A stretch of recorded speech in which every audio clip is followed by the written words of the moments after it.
थोड़ा सा कड़ा रवैया। बिल्कुल, हम पाकिस्तान के दूल्हे भाई हो गए आजकल। हम ही दूल्हे भाई है पाकिस्तान के, कोई नहीं रहा वहाँ पे, हम ही रह गए। इतना बेबाक, इतना हैंडसम को दिख ही नहीं रहा पाकिस्तान वालों, खाली मैं ही दिख रहा हूँ भारत से। देखते रहो प्यारे मेरे को, सब सुनते रहो, ज्ञान बढ़ेगा।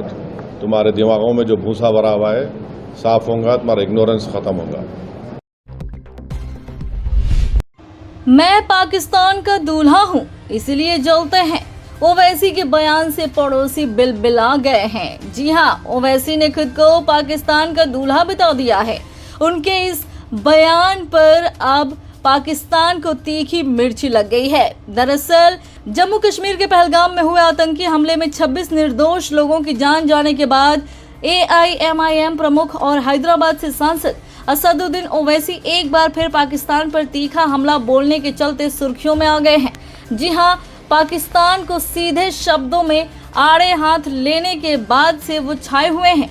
आपको बता दें, हाल ही में एक प्रेस कॉन्फ्रेंस में जब उनसे पाकिस्तानी ट्रोलर्स के हमलों को लेकर सवाल किया गया है तो उन्होंने मुस्कुराते हुए कहा, मैं पाकिस्तान का दूल्हा भाई हूं। उन्हें मेरा मुखर और सुंदर अंदाज रास नहीं आता, इसीलिए मुझसे चिढ़ते हैं। ओवैसी ने आगे कहा कि अगर पाकिस्तान के ट्रोलर्स उनकी बातों को ध्यान से सुने तो उनकी अज्ञानता और कट्टरता दोनों ही दूर हो जाएंगी। उन्होंने ये भी कहा कि वे भारत में अकेले ऐसे व्यक्ति हैं जो उन्हें हर बात पर आईना दिखाते हैं, इसीलिए वे बार बार उनका ध्यान खींचते हैं। आपकी जानकारी के लिए बता दें कि ओवैसी को 7 सदस्यीय विदेशी प्रतिनिधि मंडल में शामिल किया गया है, जो पाकिस्तान के आतंकवाद को समर्थन देने वाली नीति को अंतर्राष्ट्रीय मंचों पर उजागर करेगा। ये प्रतिनिधि मंडल भारत की ओर से वैश्विक मंचों पर पाकिस्तान के आतंक से संबंधों को लेकर सबूत और तर्क प्रस्तुत करेगा। ओवैसी अक्सर केंद्र सरकार, खासकर मोदी सरकार के आलोचक रहे हैं, लेकिन इस आतंकी घटना के बाद उन्होंने राष्ट्रीय सुरक्षा के मुद्दे पर देश के पक्ष में कड़ा और स्पष्ट रुख अपनाया है। उन्होंने पाकिस्तान के प्रधानमंत्री शहबाज शरीफ और सेना प्रमुख आसिम मुनीर से लेकर वहां के बाकी नेताओं की निंदा की थी और कहा था कि वो धार्मिक आधार पर निर्दोषों की हत्या कर ISIS जैसे संगठनों की तरह काम कर रहे हैं। पहले केंद्र सरकार की सर्वदलीय बैठक में AIMIM को आमंत्रित न किए जाने पर ओवैसी ने विरोध जताया था। बाद में गृह मंत्री अमित शाह ने उन्हें बैठक में शामिल होने का न्योता भेजा।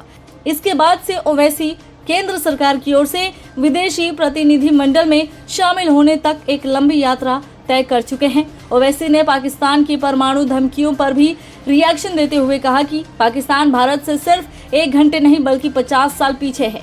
उन्होंने कहा कि भारत किसी भी आतंकी हमले को बर्दाश्त नहीं करेगा, चाहे सरकार कोई भी हो। अपने बयानों और स्पष्ट दृष्टिकोण के चलते ओवैसी को अब दक्षिणपंथी विचारधारा वाले लोगों से भी समर्थन मिल रहा है। उनके पाकिस्तान मुर्दाबाद और हिंदुस्तान जिंदाबाद जैसे नारे देश भर में गूंज रहे हैं।